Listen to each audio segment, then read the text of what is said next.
ଅଜା ମାମୁଁ ଘରେ ଗୋटे ନାଲି ଖୋର୍ଦ୍ଧା ଗାମୁଛା ଅଥବା ମଳିନ ଧୋତି ପିନ୍ଧିଥିବା ସେ ମଣିଷଟି ଖରା ଉତ୍ତାପରେ ଦେହରେ କଳା ରଙ୍ଗକୁ ଆପଣେଇ ବାହାରେ ଚୌକି ଖଣ୍ଡେ ଉପରେ ଖରାରୁ ତରା ଦେଖୁଥିବା ସେହି ମଣିଷଟି। ଆମେ ଅଜା ଘରକୁ ଗଲେ ସକାଳୁ ସକାଳୁ ଜଳଖିଆରେ ବରା ଘୁଗୁନି ଆଣି ଥୋଇ ଦିଅନ୍ତି।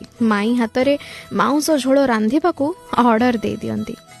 ମୁଁ ଏତେ ବଡ଼ ହେବା ଯାଏ କୋଳରେ ବସେଇ ଗେଲ କରିବା ତାଙ୍କର ଗୋଟେ ନିଶା ଥିଲା। ଅନ୍ତାକ୍ଷରୀ ଖେଳରେ 80 ମସିହା ଗୀତ ସହ 2000 ମସିହା ଗୀତର ଗୋଳ ଲାଗିଯାଏ ଯେବେ ମାମୁଁ ଘରେ ଲାଇନ୍ ପଳେଇଯାଏ। ଆଈକୁ ଗେଲେଇକି ଡାକନ୍ତି, ଆଉ ମୋ ଫୁଲେଇ ଆଈ ରାଗିକି ଗାଳି ଦିଏ, ଅତି ଗୋଟେ।